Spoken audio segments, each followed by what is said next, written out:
اعوذ باللہ من الشیطان الرجیم بسم اللہ الرحمن الرحیم نحمده ونصلي على رسوله الكريم اما بعد فقال الله تبارك وتعالى في شان حبيبه ان الله وملائكته يصلون على النبي يا ايها الذين امنوا صلوا عليه وسلموا تسليما اللهم صل على سيدنا ومولانا محمد وعلى اله واصحابه واهل بيته اجمعين۔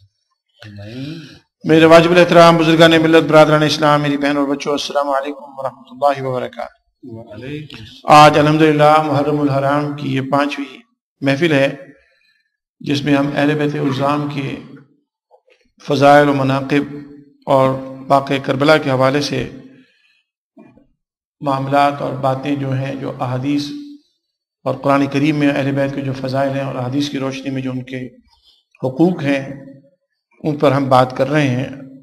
کل میں نے آپ کو امام حسن اور امام حسین کے حوالے سے ان کی اہمیت اور ان کے بارے میں رسول اکرم صلی اللہ علیہ وسلم کے جو فرمودات ہیں، آپ کے جو فرامین ہیں، وہ میں نے آپ کو تفصیل کے ساتھ مختلف حدیثوں سے کوٹ کیے تھے۔ سبحان اللہ۔ آج میں چاہ رہا تھا کہ امام حسن اور حسین کے والد نبی علیہ الصلوۃ والسلام کے کزن اور نبی علیہ الصلوۃ والسلام کے داماد شیر خدا سیف اللہ حضرت مولا علی کرم اللہ وجہ الکریم کے حوالے سے کچھ آپ کی خدمت میں باتیں عرض کروں۔ اللہ سبحان اللہ۔ اچھا دیکھیے، جو بات میں نے پہلے دن آپ سے کہی تھی اس بات کو ہمیشہ ذہن میں رکھا کریں۔ ہمیں کبھی بھی یہ سوچنا نہیں چاہیے جس طرح سے بعض دوسرے لوگ سوچتے ہیں کہ ایک کی تعریف سے دوسرے کی تنقیص ہوتی ہے۔ یہ نہیں، اس طرح سے نہیں سوچنا چاہیے۔ اصل میں جب سے ہم لوگوں نے اس طرح سے سوچنا شروع کر دیا ہے تو اسی نتیجے میں ساری خرابی پیدا ہوتی ہے۔ کل مجھے پتہ نہیں کون صاحب کہہ رہے تھے آپ کہ جناب کہیں پروگرام ہو رہا تھا، وہاں پر کسی نے کہا جناب آپ نے حضرت علی کی منقبت پڑھی، امام حسن کی پڑھی، آپ نے حضرت ابو بکر کی نہیں پڑھی، حضرت عمر کی نہیں پڑھی، حضرت عثمان کی نہیں پڑھی، تو آپ نے حضرت علی کی تعریف کر دی ہے لیکن باقی صحابہ کی تعریف نہیں کی ہے۔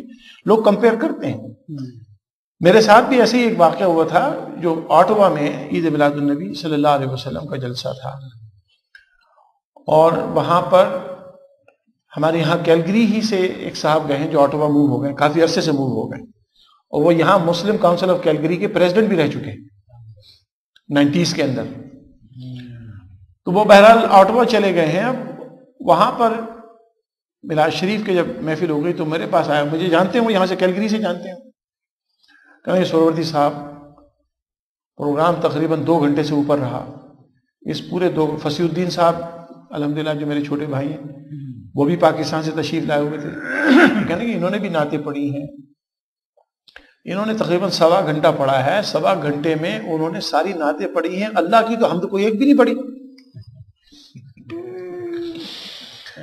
وہ کمپیئر کرتے ہیں کہ اللہ کی تو ایک حمد بھی نہیں پڑھی ہے، اور رسول پاک کی نعتیں انہوں نے پڑھتے رہے، پھر امام حسن حسین کی بھی نعت پڑھی، پھر حضرت علی کی شان میں بھی پڑھی، تو کہنے کہ اللہ کی تو انہوں نے ایک بھی حمد نہیں پڑھی، یا شاید ایک شروع میں پڑھی تھی، اس کے بعد نہیں پڑھی، تو کہنے کہ یہ تو اللہ کی بھی تعریف ہونی چاہیے۔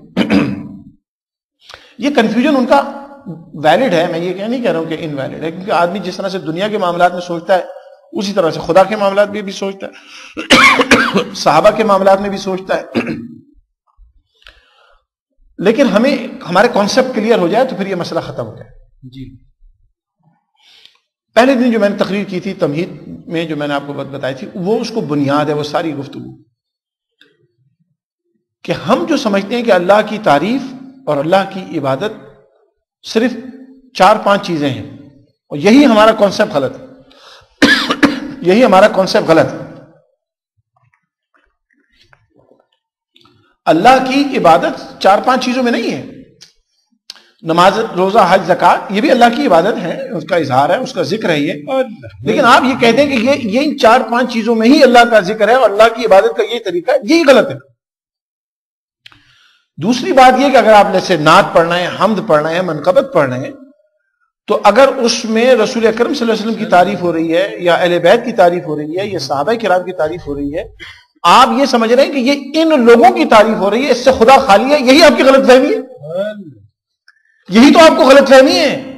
رسول اکرم صلی اللہ علیہ وسلم کی تعریف کون کرے گا؟ کافر کرے گا کہ مسلمان؟ رسول پاک صلی اللہ علیہ وسلم کی تعریف کون کرے گا؟ کافر کرے گا کہ مسلمان؟ مسلمان کرے گا. اہل بیت کی تعریف کون کرے گا؟ مسلمان کرے گا. صحابہ کرام کی تعریف کون کرے گا؟ مسلمان کرے گا. جب مسلمان ہوگا تو خدا کو بھی مانتا ہوگا. اب وہ یہ کیسے ہو سکتا ہے کہ وہ یہ سمجھے کہ میں اللہ تبارک و تعالیٰ جو سب سے بزرگ ہے، یاد رکھیں اللہ تبارک و تعالیٰ سب سے، he is the highest, he is the most powerful.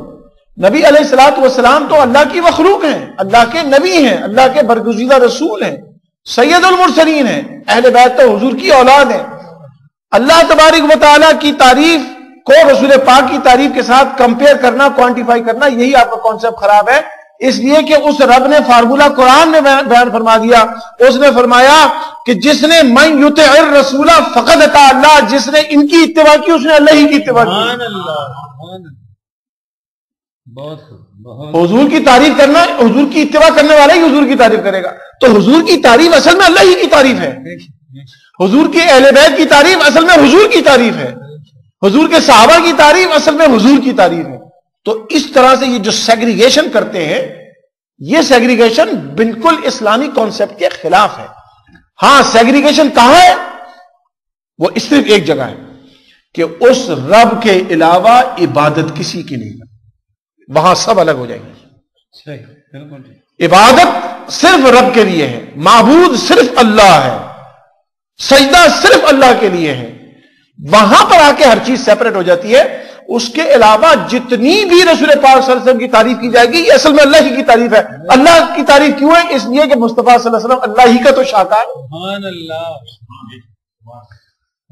اگر کسی پینٹنگ کو دیکھ کر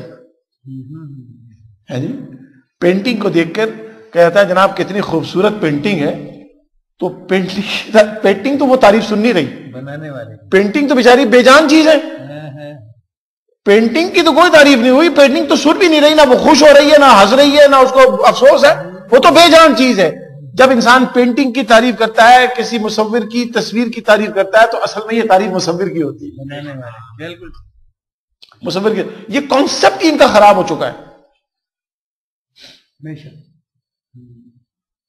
کل میں ایک جگہ قرآن خوانی میں گیا، نارتھ ویسٹ میں تھی، کہ ہمارے دوست نے ان کی والدہ کا انتقال ہو.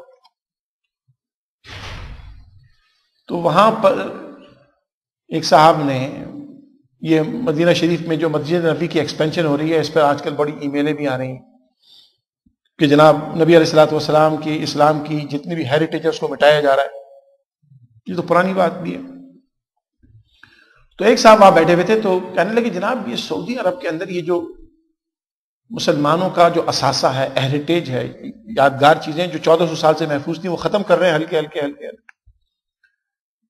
تو کہتے ہیں کوئی وجہ ضرور ہوگی اس کے ختم کرنے کی. میں نے بولا اس کی وجہ یہ ہے کہ ان کا عقیدہ یہ ہے کہ صرف اللہ باقی رہے گا، باقی سب ختم ہو جائے گا. تو جب ختم ہو جائے گا تو ہم ہی ختم کر دیتے. تو کہنے لگے پھر تو بات صحیح ہے، پھر جب اللہ ہی رہے گا. تو میں نے بولا پھر انہوں نے اپنے ابا کی ساری چیزیں تو بچا لی ہیں، رسول پاک کی کوئی چیز نہیں بچائی.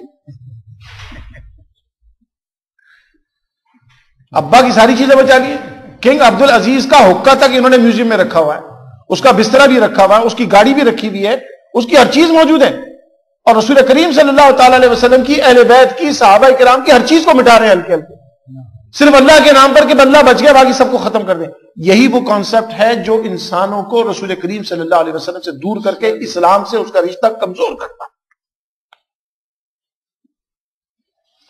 حضرات محترم یہ بات میں نے اس لیے کہی تھی کہ ہمیں یہ طرح نہیں، حضرت علی کی تعریف ہو تو یاد رکھو یہ حضرت ابوبکر صدیق کی بھی تعریف ہے، حضرت عمر کی بھی تعریف ہے، حضرت عثمان کی بھی تعریف ہے، رسول پاک کی بھی تعریف ہے، اسلام کی بھی تعریف ہے، قرآن کی بھی تعریف ہے. یہ اللہ تبارک و تعالیٰ کا شکر بھی ہے، اللہ کی بھی تعریف. سبحان اللہ سبحان بے شک بے شک.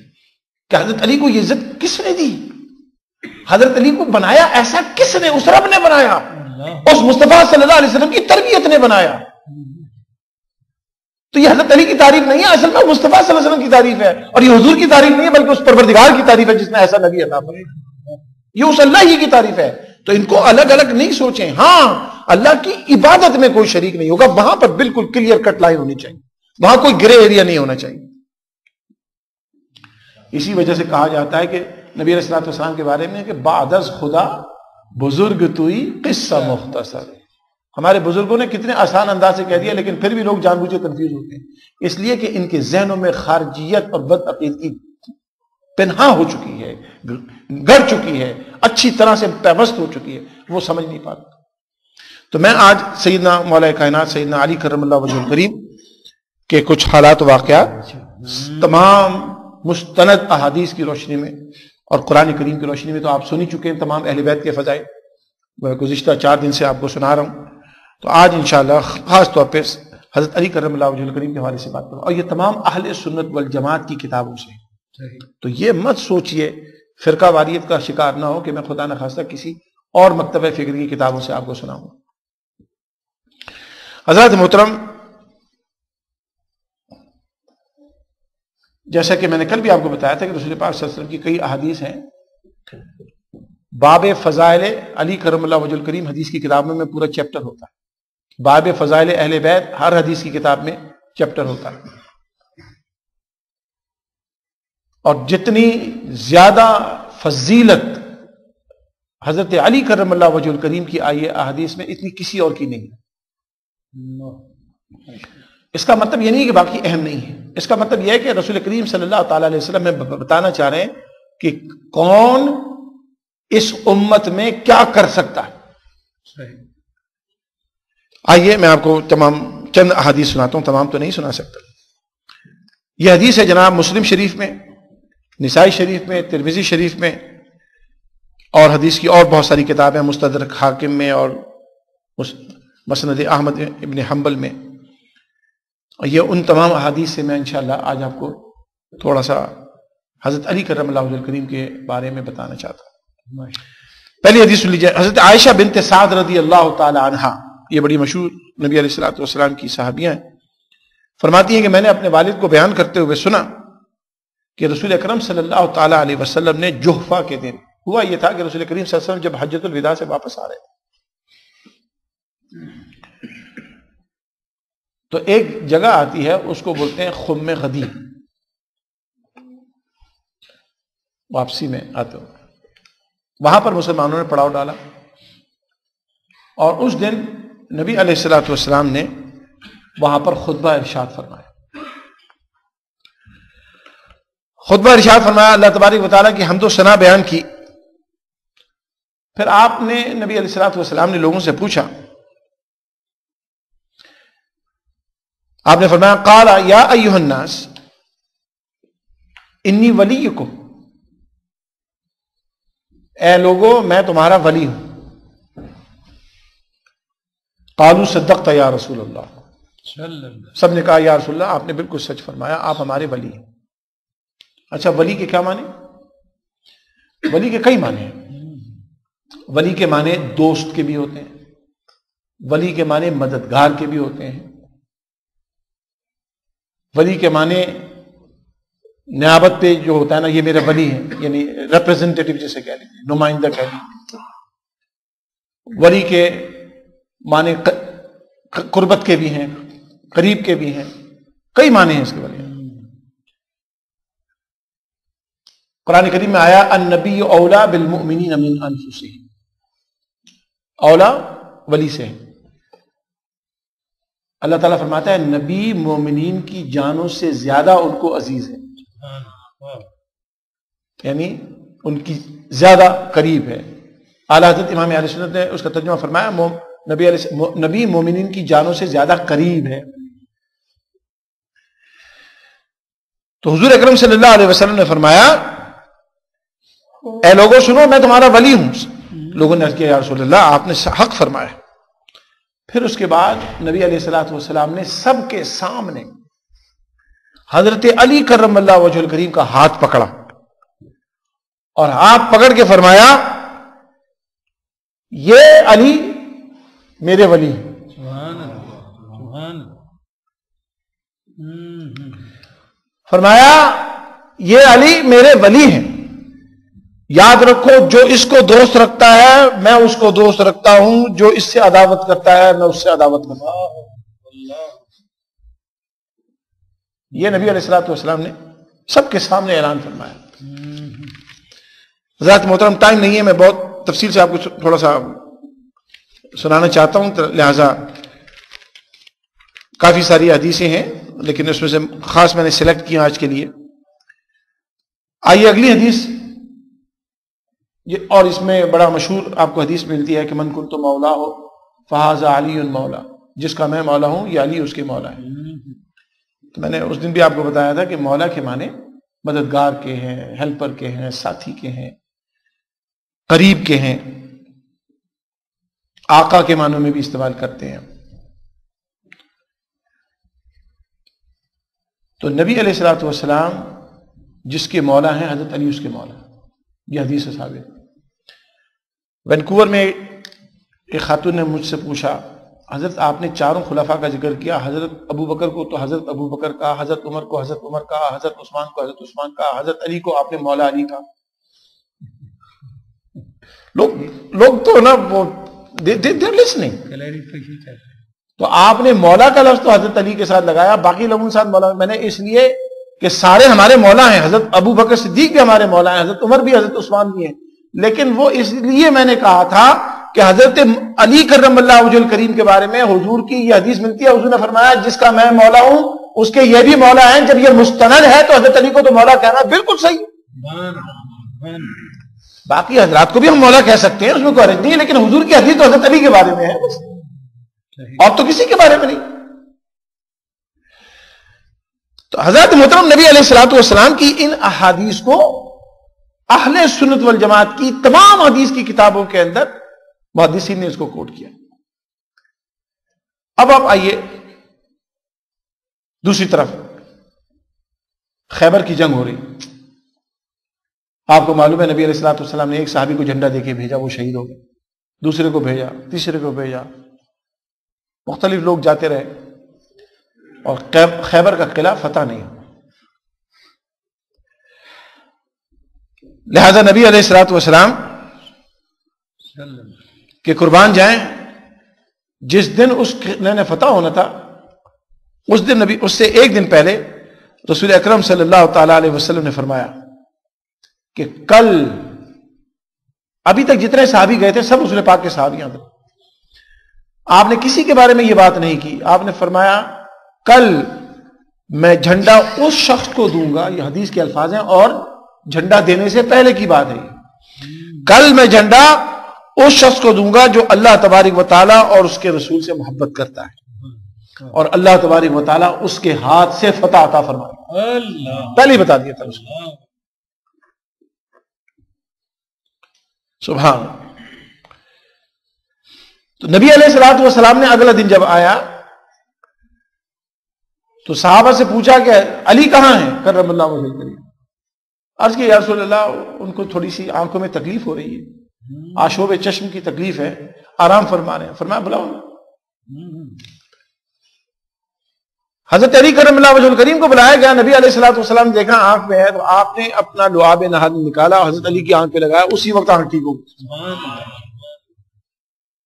اور حضرت علی کے ہاتھ میں جھنڈا دیا، حضرت علی کو جھنڈا دیا اور حضرت علی کو فرمایا کہ جائیے اب آپ۔ تو حضرت علی کرم اللہ وجہ الکریم جب وہ جھنڈا لے کے گئے تو آپ کو معلوم ہے کہ خیبر کا قلعہ اسی دن فتح ہو گیا۔ نبی علیہ الصلوۃ والسلام نے حضرت علی کی ولایت کا ایک دن پہلے ہی اعلان فرمایا تھا کہ کل جھنڈا اس کو دیا جائے گا جو فتح نہ صرف فتح کرے گا بلکہ حضرت علی کے ایمان کی، اللہ تبارک و تعالیٰ کے حضور ان کی قبولیت کی، ان کے قرب کی نشاندہی فرمائی، اعلان فرمایا کہ کل میں اس کو جھنڈا دوں گا جو اللہ اس کے رسول سے محبت کرتا ہے، اس کے ہاتھ سے فتح حاصل۔ اب غور کیجئے اس بات پہ جو میں آپ کو سمجھانا چاہتا ہوں، اس سے پہلے جو صحابہ شہید ہو گئے تھے کیا وہ اللہ اس کے رسول سے محبت نہیں کرتے تھے؟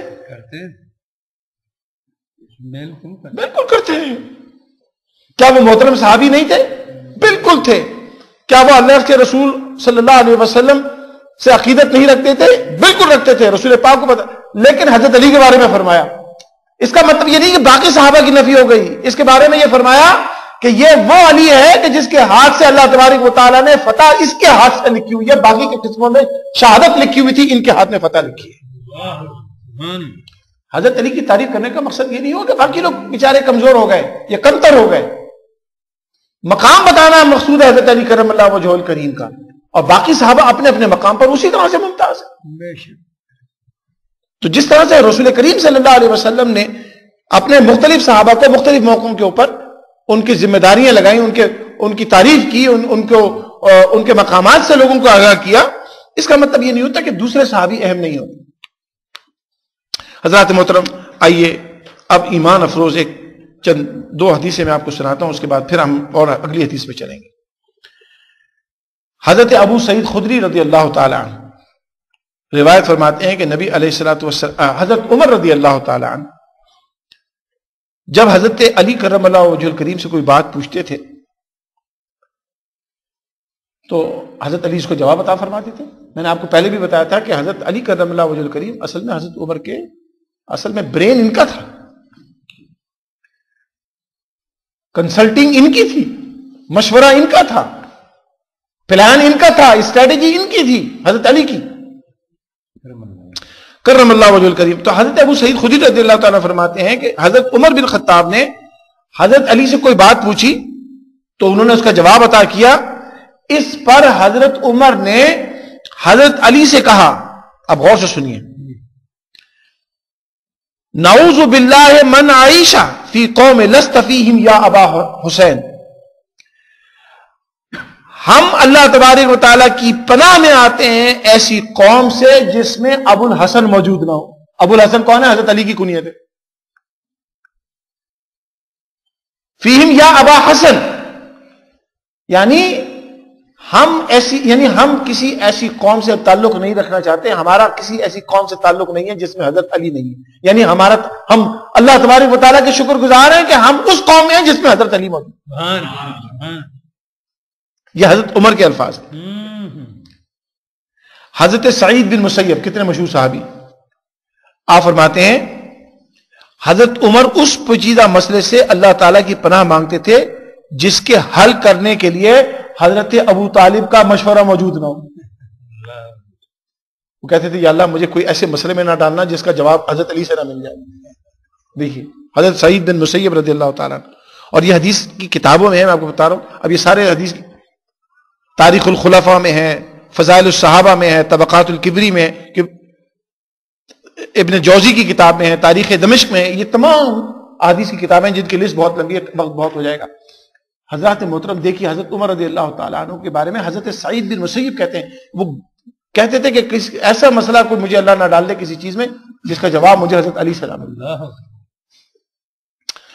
یحییٰ بن عقیل بیان فرماتے ہیں کہ حضرت عمر جب حضرت علی سے کوئی مسئلہ پوچھتے اور آپ اس کا جواب دیتے تو حضرت عمر فرماتے، اب غور سے سنیے گا، یحییٰ بن عقیل کہتے ہیں کہ حضرت عمر جب حضرت علی سے کوئی مسئلہ پوچھتے اور آپ اس کا جواب دیتے تو حضرت عمر اس کے بعد کیا کہتے؟ اے علی، اللہ مجھے تمہارے بعد زندہ نہ رکھے، یعنی I don't want to live after you. کتنا اسٹرانگ جملہ ہے حضرت عمر کا. اے علی، مجھے اللہ تمہارے بعد زندہ نہ رکھے. یہ حضرت عمر رضی اللہ تعالی عنہ کا فرمان. سبحان اللہ.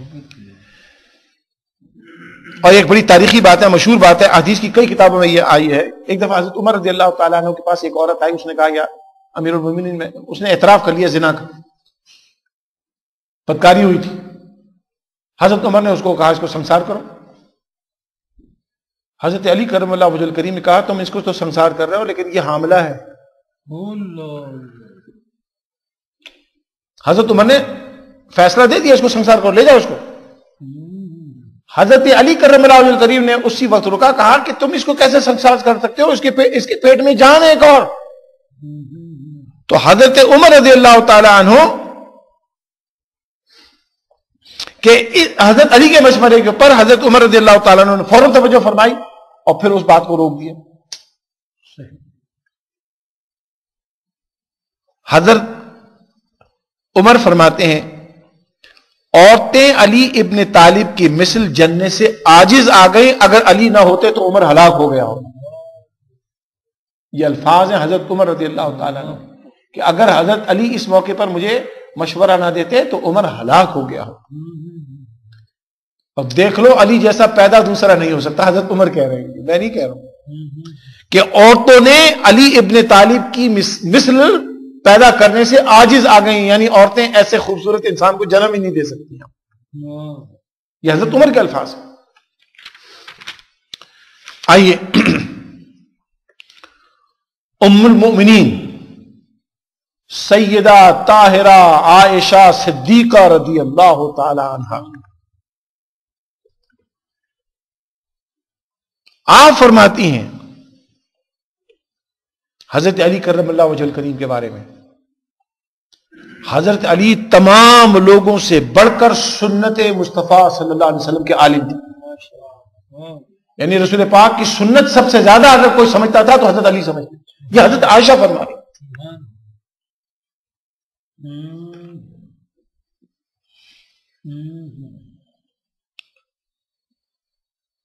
سبحان اللہ۔ اس موقع پر مجھے ایک بات یاد آئی، حضرت عمر فاروق رضی اللہ تعالیٰ نے اپنی زندگی میں ایک بات فرمائی تھی،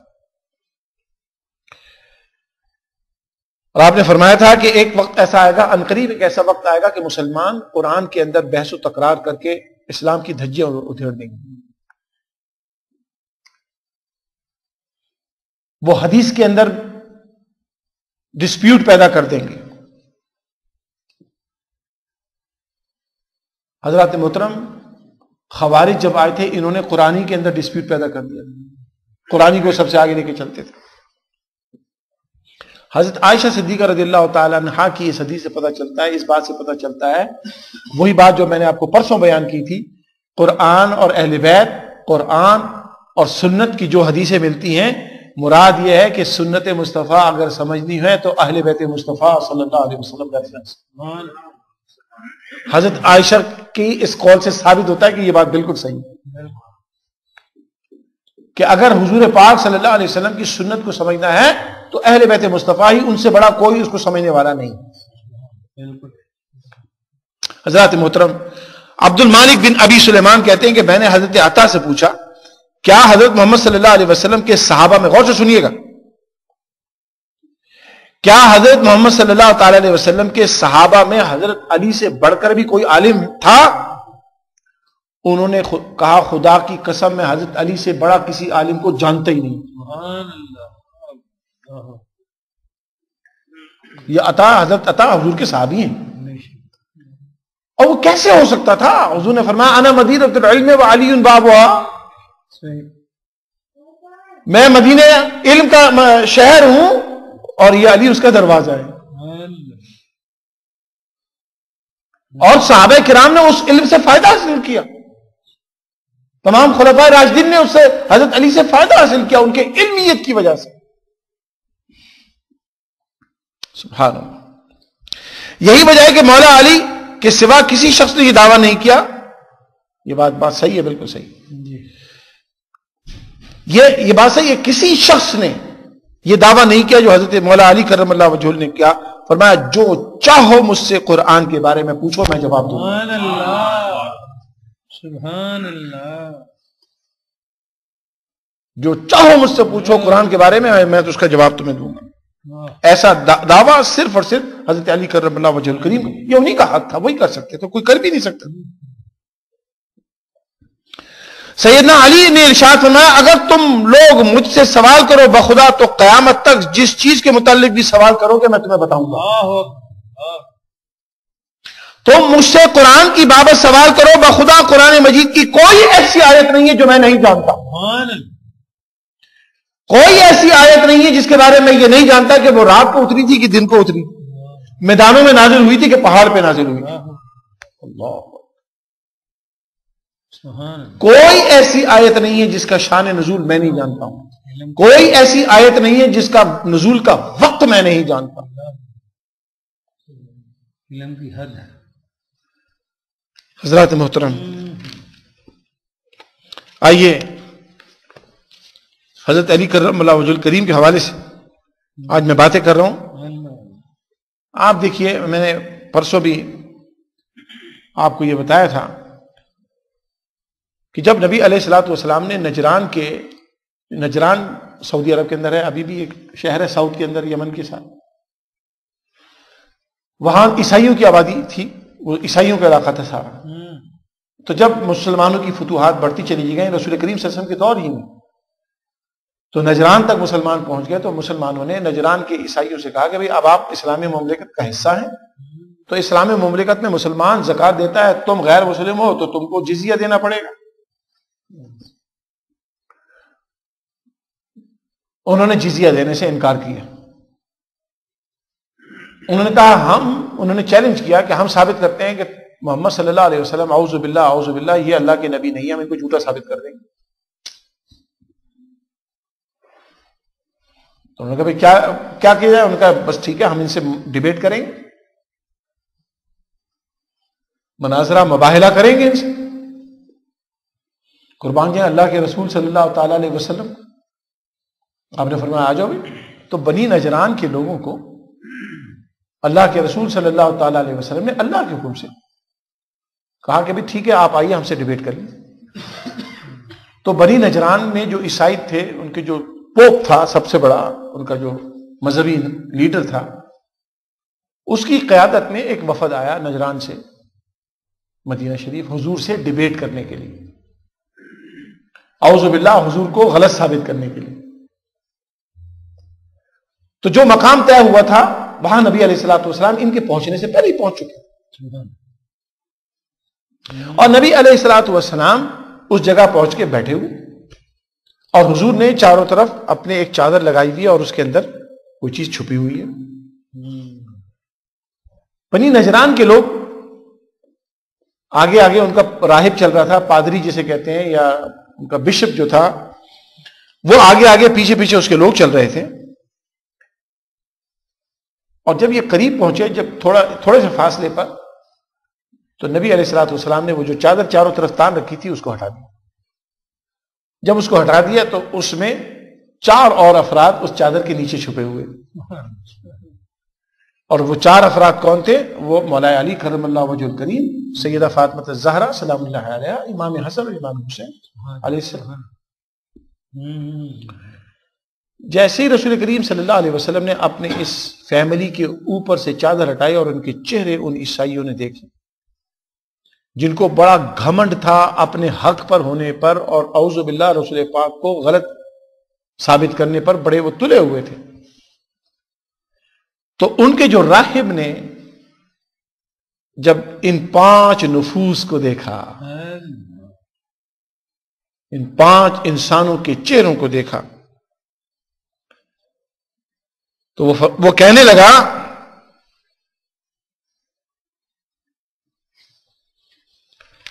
کہ اے میری قوم، دیکھو یہ جو چہرے میں دیکھ رہا ہوں، ایسا نور تھا ان کے چہروں پر، ایسا روب تھا ان کے چہروں پر، ایسی تازگی اور نورانیت ان کے چہروں پہ تھی کہ وہ راہب ان کو دیکھ کر ایک دم رک گیا، اور مڑ کر اپنے پیچھے جو لوگ آ رہے تھے ان سے کہتا ہے اے میری قوم، میں تمہیں آج یہ بتاتا ہوں، یہ جو چہرے مجھے سامنے نظر آ رہے ہیں، میں خدا کی قسم کھا کے کہتا ہوں کہ یہ وہ جھوٹوں کے چہرے نہیں ہیں. سبحان اللہ، یہ جھوٹوں کے چہرے نہیں ہیں. میں خدا کی قسم کھا کے کہتا ہوں، تم ان سے مناظرہ مت کرنا، ان سے مباہلہ مت کرنا. میں تمہیں کہتا ہوں کہ تم ان سے نہیں جیت سکو گے. اگر تم نے ان سے مناظرہ کیا، مباہلہ کیا، تو یہ وہ لوگ ہیں جو پہاڑوں کو ہٹا سکتے ہیں. عیسائیت کو دنیا سے ختم ہو جائے گی، دنیا میں ایک عیسائی بھی نہیں رہے گا. ان سے مناظرہ مت کرنا، یہ پہاڑوں کو ہٹا سکتے ہیں. ان سے مناظرہ مت کرنا، ان کو جزیہ دے دو یا ان کے دین میں آ جاؤ. حضرات محترم، یہ وہ شان ہے ان 5 تن پاک کی جس کی گواہی عیسائیوں نے، غیر مسلموں نے، کافروں نے دی رسول کریم صلی اللہ علیہ وسلم کی موجودگی. اور ان کا روب اور دبدبہ اور نورانیت کا جمال اتنا زبردست تھا کہ انہوں نے کہہ دیا کہ ان سے ڈیبیٹ نہیں کرنی. وہ کہتا ہے کہ یہ پہاڑ ہٹا دیں گے، ہم ان کے سامنے کیا ہیں؟ اگر تم نے ان سے مباہلہ کیا، آج کے بعد روئے زمین پہ کوئی عیسائی بچے گا نہیں. اور وہ واپس چلے گئے اور کہنے کے بھی ہم سے جزیہ لے لو. یہ وہ لوگ، اس سے ثابت ہوتا ہے کہ نبی علیہ الصلوۃ والسلام کی اہل بیت کوئی معمولی لوگ نہیں ہیں. صحیح بات. یہ وہ لوگ ہیں کہ جن کو اللہ تبارک و تعالیٰ نے رسول کریم صلی اللہ تعالی علیہ وسلم کی اولاد میں چنا, اور ان کی برکت سے, ان کی محنت سے اللہ تبارک و تعالیٰ نے اسلام کو ترویج اور اشاعت عطا فرمائی. حضرات محترم, 2 حدیث اور سن کے پھر انشاءاللہ میں بات کو ختم کرتا ہوں. اب آپ کو تھوڑا سا میں جو بتانا چاہتا ہوں, اب آئیں, اکثر لوگ سوال یہ کرتے ہیں کہ جناب یہ جو حضرت علی سے جنگیں ہوئی ہیں, حضرت عائشہ صدیقہ رضی اللہ تعالی عنہا دوسرے لشکر کی قائد تھیں, حضرت علی کرم اللہ وجہ الکریم ایک لشکر کے قائد تھے, تو ان جنگوں کے نتیجے میں کون غلط ہے کون صحیح؟ تو لازمی طور پر یہ جنگیں بڑی افسوسناک تھیں. 2 بہت بڑی جنگیں ہوئی ہیں حضرت علی کرم اللہ وجہ الکریم کے خلاف. حضرت امیر معاویہ, جیسے میں نے آپ کو بتایا کہ ہمارا اہل سنت جماعت کا ان کے بارے میں عقیدہ یہ ہے کہ وہ صحابی رسول ہے, ان کی عزت کرتے. لیکن اگر بعض صوفیہ کرام, بعض علماء کرام نے یہ کہا کہ اگر آپ ان کی تعریف نہیں کر سکتے تو خاموش رہیں, برا نہیں کہیں, بس برا نہیں کہنا. تو دوسری طرف حضرت امیر معاویہ کا لشکر تھا, اور ایک طرف حضرت علی کرم اللہ وجہ الکریم. حضرت امیر معاویہ نے حضرت عائشہ صدیقہ رضی اللہ تعالی عنہا کو استعمال کیا, کیونکہ ام المومنین ہے وہ, تاکہ ان کی طرف کچھ لوگ زیادہ آ جائیں حضرت عائشہ کی وجہ سے, اور ان کو somehow اس جنگ میں تیار کر لیا گیا کہ وہ لیڈ کریں گے. اب وہ لیڈ انہوں نے کیا کرنا تھا, وہ ایک اونٹ پر بیٹھ گئے, انہوں نے تو جنگ تو نہیں کرنی تھی, وہ ایک سمبولک پریزنٹیشن تھی, ان کی سمبولک پریزنس تھی اس لشکر کے ساتھ. جنگ جمل اور جنگ صفین بڑی مشہور جنگ ہے, اور بے شمار صحابہ اس میں شہید ہوئے.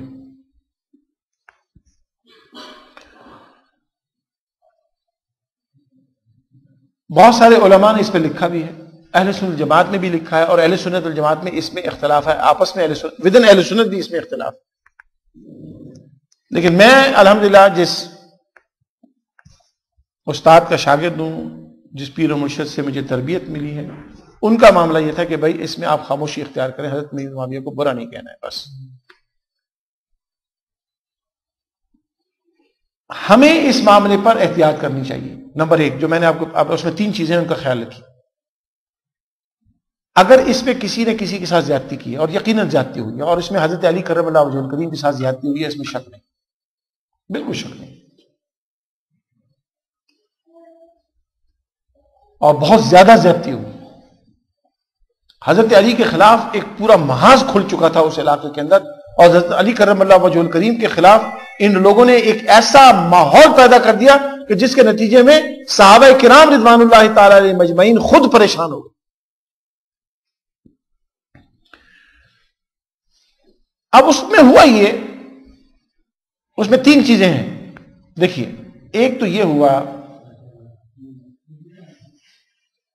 کہ شام, عراق, فلسطین اس طرف جب فتوحات شروع ہوئی ہیں تو مسلمان لوگ دھڑا دھڑ لوگ مسلمان ہو گئے. اس کے مقابلے میں مکہ شریف میں, مدینہ شریف میں, عرب کا وہ علاقہ, جب لوگ مسلمان ہوئے تو ان کو الحمدللہ نبی علیہ الصلوۃ والسلام کی صحبت حاصل ہوئی, اور ان کو موقع ملا صحابہ کرام سے سیکھنے کا, ان کو تھوڑا سا ٹائم ملا, ان کی ٹریننگ ہو گئی.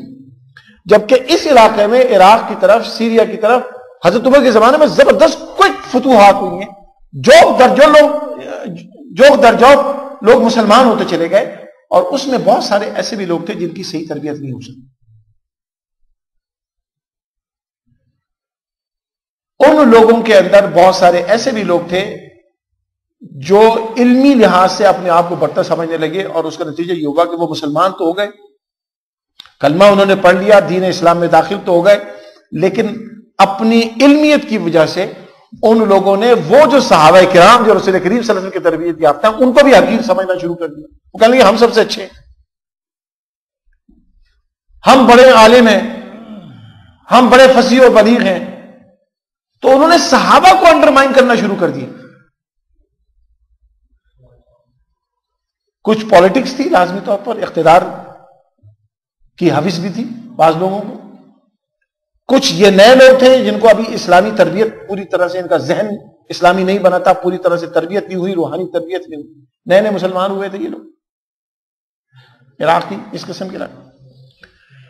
تو ان کے نتیجے میں ہوا یہ کہ جب وہاں پر اتنے کثرت کے ساتھ لوگ آ گئے ایک جھنڈے کے نیچے, تو انہوں نے پھر ایک مرکزیت اس کی ختم ہو گئی. اور اسی مرکزیت ختم ہونے کے نتیجے میں یہ جو نئے لوگ آئے تھے عراق والے, ان لوگوں نے وہ لیڈرشپ کو کنٹرول کرنے کے لیے اسلام کے مسلمانوں کو اپنی ساکھ جتانے کے لیے ان جو اصل تربیت یافتہ لوگ صحابہ کرام خاص طور پہ تھے ان کی اہمیت کو کم کرنے کی کوشش کی. اور اس کے نتیجے میں ہوا یہ کہ مسلمان تقسیم ہو گئے. اور یہ تقسیم حضرت عثمان کے دور سے شروع ہو گئی. حضرت عثمان پر الزام لگانے والے زیادہ تر یہی لوگ تھے. ان کو بعد میں کیا کہا گیا؟ ان کو کہا گیا یہ خارجی ہیں. یہ نام میں نے نہیں رکھا, ان کا نام یہ صحابہ کرام نے رکھا ہے. صحابہ کرام ان کو خارجی کہا کرتے تھے. خارجی کیسے؟ کہ یہ وہ لوگ تھے جنہوں نے کہا کہ اسلام ہم زیادہ اچھا سمجھتے ہیں, صحابی نہیں سمجھتے.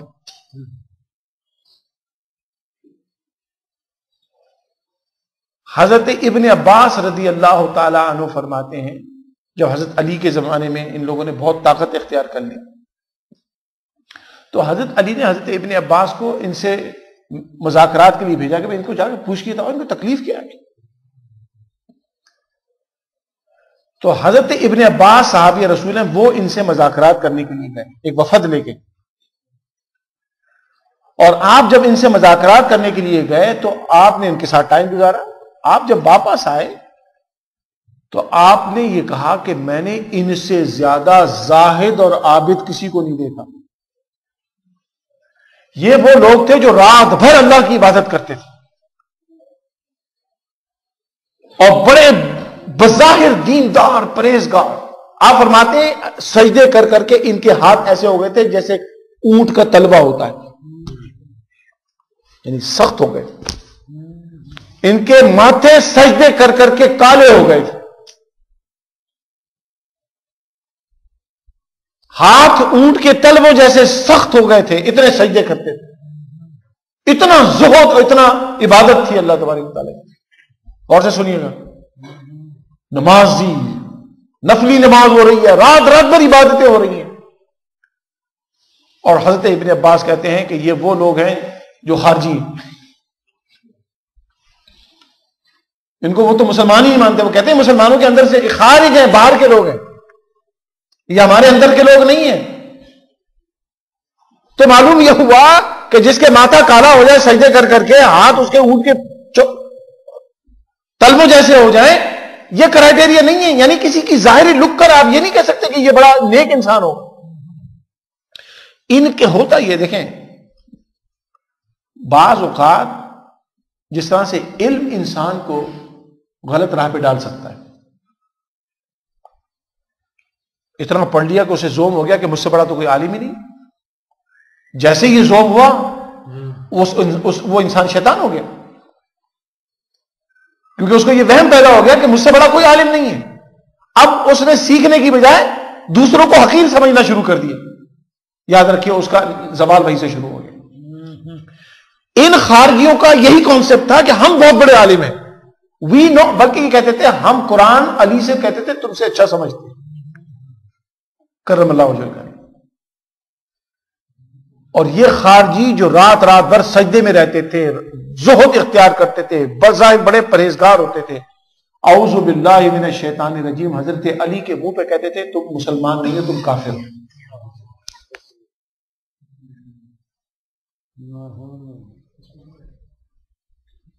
حضرت علی کے چہرے پہ کہتے تھے, یہ بعد والی بات نہیں ہے. حضرت علی وہ جن کے بارے میں بھی آپ نے سنا ہے کہ ان سے زیادہ صاحب علم کوئی نہیں تھا حضور کی امت کے اندر. یہ اس باب العلم کو کہتے تھے کہ تم سے زیادہ قرآن ہمیں آتا ہے. اعوذ باللہ. حضور حضرت علی کے خلاف کفر کا فتویٰ ان لوگوں نے دیا تھا. یہ وہ نماز پڑھنے والے پرہیزگار بظاہر اللہ کی عبادت میں رات رات بھر جاگنے والے ان لوگوں نے یہ کام کیا ہے. یہی وہ لوگ تھے جنہوں نے صحابہ کرام کے اندر جنگیں کروائی, ادھر کی بات ادھر لگائی, ادھر کی بات ادھر لگا دی, ان کا آپس میں لڑوا دیا, غلط فہمیاں پیدا کر دی. بھائی صحابہ کرام بھی انسان ہی تھے نا, وہ ٹھیک ہے امت کی کریم ہے وہ, لیکن انسان ہے. یہ جنگ جمل اور جنگ سمیت انہی خارجیوں کی سازش سے ہوئی, ایک دوسرے کے خلاف بھڑکایا گیا, اور خاص طور پر اہل بیت مصطفیٰ صلی اللہ علیہ وسلم کی دشمنی کا حق ادا کیا. انہوں نے دشمنی کی. حضرات محترم, یہ بات میں نے اس لیے کہی ہے کہ نبی علیہ الصلوۃ والسلام کے ایک صحابیہ, بڑے مشہور صحابیہ, آپ نے نام سنا ہوگا, حضرت یاسر بن عمار بن یاسر, حضرت عمار ابن یاسر رضی اللہ تعالی عنہ. حضرت عمار ابن یاسر رضی اللہ تعالیٰ عنہ کے بارے میں رسول اکرم صلی اللہ تعالیٰ علیہ وسلم نے ان کی زندگی میں فرما دیا تھا کہ یہ عمار باغیوں کے ہاتھوں شہید ہوں گے. یہ حضور نے ان کی زندگی میں بتایا گیا. اب اس حدیث پہ بڑی لمبی بحث ہو سکتی ہے, ٹائم نہیں.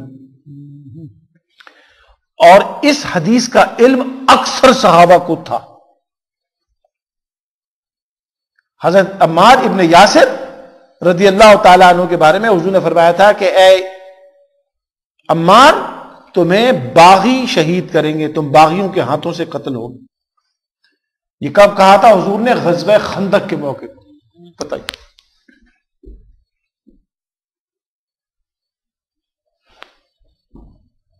تو صحابہ کرام میں جب اختلاف ہوا, اب میں آپ کو بتا رہا ہوں اس کے طرف, اور ان میں آپس میں جنگیں ہوئی, تو اکثر صحابہ کرام دیکھا کرتے تھے کہ حضرت عمار ابن یاسر کس کے ساتھ, کیونکہ ان کے بارے میں گارنٹی تھی کہ یہ غلط گروہ میں نہیں ہوں گے. یہ سب کو پتا تھا, یہ سب کو پتا تھا. حضرت امیر معاویہ کو بھی پتا تھا.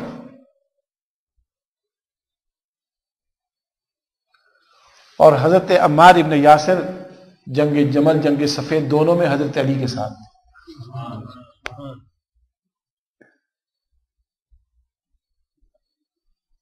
تو حضرت علی کے حق پر ہونے پہ تو شبہ ہی نہیں ہو سکتی. باقی دوسری طرف جو صحابہ کرام تھے ان کو غلط فہمیاں پیدا کی گئیں, ان کو مس گائیڈ کیا گیا, ان کو مس انفارم کیا گیا, ان کو یوز کیا گیا, ان کو ایکسپلائٹ کیا گیا. That's what it is. اور پیچھے جو کار فرماتے یہ خارجی تھے سب. اب جو لوگ اس واقعے کو استعمال کر کے باقی لوگوں کو برا بھلا کہتے ہیں, بس ان کو یہ احتیاط کرنی چاہیے کہ تم صحابہ کرام کو چھوڑ دو. خارجی گندے لوگ تھے, ان کو جو مرضی کریں. صحابہ کرام کو مس گائیڈ کیا گیا, مس انفارم کیا گیا, غلط فہمیاں پیدا کی گئی, ان کو ایکسپلائٹیشن کی گئی وہاں پر. اور ہم 1400 سال کے بعد, 1500 سال کے بعد بیٹھ کر ہم کہتے ہیں نہیں, اس پہ ضرور ایک حق پر ہے دوسرا غلط ہے. بالکل ایک حق پر ہے دوسرا غلط ہے, بالکل, اس میں کوئی شک نہیں ہے. لیکن صحابہ کرام کے بارے میں آپ کو یہ احتیاط کرنی پڑے گی کہ یہ وہ لوگ ہیں کہ جو نبی علیہ الصلوۃ والسلام کی تربیت یافتہ ہیں.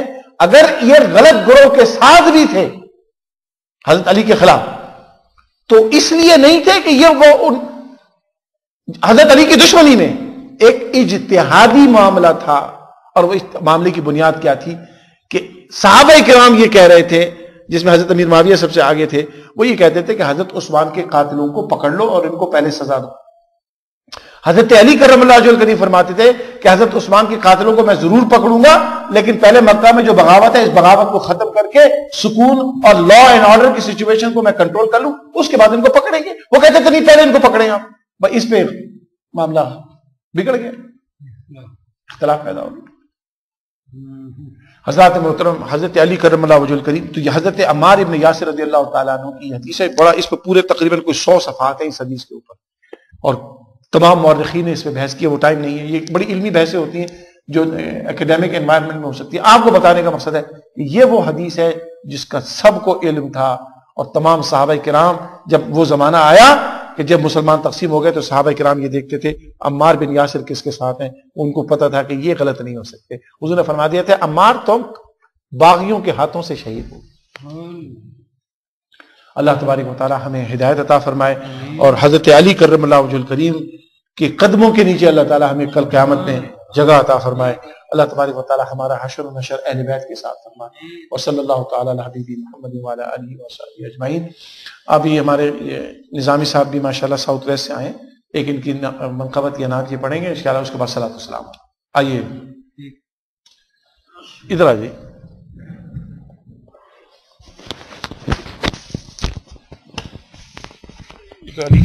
علی کے تو ماشاءاللہ آپ کا بڑے اچھے دوست علی صاحب جی.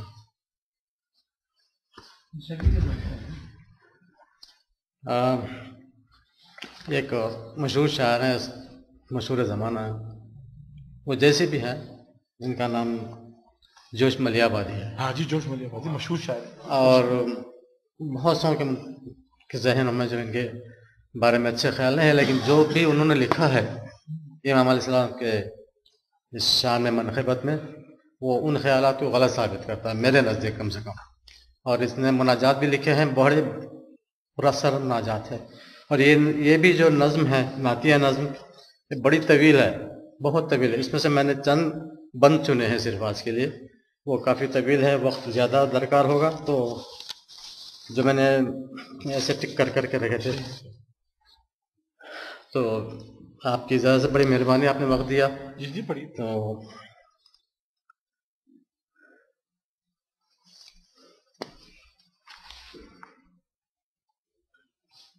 تاریخ دے رہی ہے یہ آواز دم بدم، تاریخ دے رہی ہے یہ آواز دم بدم، دشتے ثبات و عزم ہے دشتے بلا و غم، صبر مسیح و جرات سخرات کی قسم، اس راہ میں ہے صرف ایک انسان کا قدم، جس کی رگوں میں آتش بدر و حنین ہے، جس کی رگوں میں آتش بدر و حنین ہے، جس سور ماں کا اس میں گرامی حسین ہے،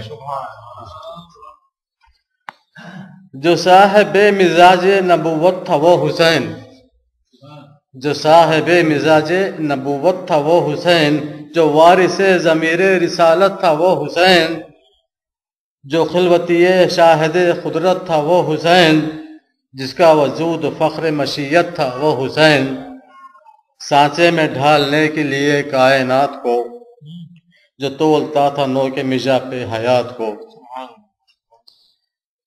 جو ایک نشان تشن دہانی تھا وہ حسین، گیتی پہ عرش کی جو نشانی تھا وہ حسین، جو خلد کا امیر جوانی تھا وہ حسین، جو ایک سنے جدید کا بانی تھا وہ حسین، جس کا لہو طلاتم میں پنہا لیے ہوئے، جس کا لہو طلاتم پنہا لیے ہوئے، ہر بوند میں تھا نوح کا طوفان لیے ہوئے،